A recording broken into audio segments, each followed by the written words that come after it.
आदाब, नमस्कार दोस्तों, मैं रफ़ीक अहमद। अभी ये खबर आई है कि संसद भवन को फिर से बनाया जा रहा है। एक नया संसद भवन बन रहा है जिसमें लगभग 868 करोड़ रुपए खर्च होंगे, लगभग 1000 करोड़ मान के चलिए, क्योंकि बिडिंग में जितना पैसा दिखाया जाता है, बिडिंग जीतने के बाद वो एस्टिमेशन जो है ना बढ़ता चला जाता है, एस्टिमेशन जो है ऑटोमेटिक एड ऑन होता चला जाता है, तो 1000 करोड़ के ऊपर ही मान के चलिए।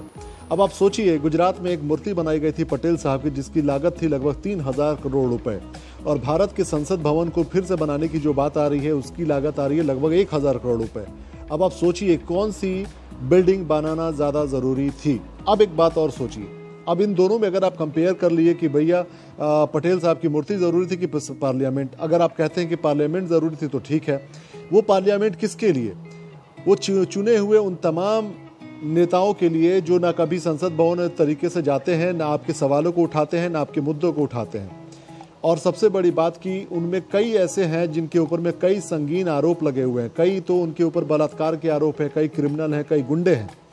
इस तरह के लोग जाके संसद भवन में बैठे हुए हैं और उनके लिए हज़ारों हज़ार करोड़ रुपए खर्चे किए जा रहे हैं। वहीं पर हमारे देश के अंदर में जो गरीब किसान हैं, जो मजदूर हैं, जो बेचारे पैदल चल के मर रहे थे, कोविड-19 की वजह से अपनी नौकरी खो रहे थे और न जाने किस किस तरह की समस्याओं से वो जूझ रहे थे, गुजर रहे थे, उनके लिए किसी भी तरह का पैकेज का इंतजाम नहीं किया गया, हॉस्पिटल नहीं बनाया गया।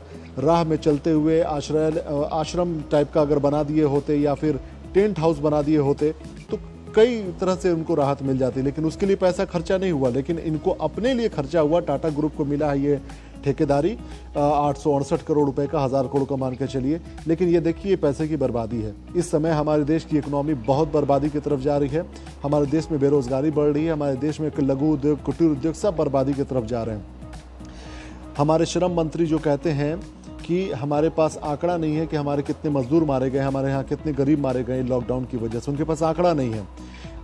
इस बीच में हमारे पास ज़रूरी ये था कि हम पैसे को बचाकर किस तरीके से अपने इकोनॉमी को रिवाइव करें, हम उसको बेहतर करें, हम बिज़नेस को बेहतर करने की कोशिश करें, ताकि जो लोगों की जीवन है, लोगों की ज़िंदगी है, वो पटरी पे आ सके, तरीके से ज़िंदा रह सके, अपने जीवन यापन को कामयाब बना सके। लेकिन यहाँ पर बड़ी शर्म की बात है कि फिर वही बात है, पैसा खर्चा कीजिए अपने मन मुताबिक, हो सकता है उस बीच में किसी को कुछ फ़ायदा पहुँचता हो, क्योंकि आपको भी पता है इतनी बड़ी ठेकेदारी हो रही है तो दलाली तो बीच में होगी ही, और किसको फ़ायदा होगा वो सब जानते हैं। इलेक्शन बिहार का भी आ रहा है, किसको पैसे की ज़रूरत है वो सबको पता है।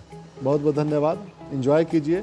इस डेमोक्रेसी को बर्बाद होते हम सब लोग देख रहे हैं, और भाजपा किस तरीके से सरकार बनकर देश का बट्टाधार कर रही है वो सब लोग देख रहे हैं। धन्यवाद।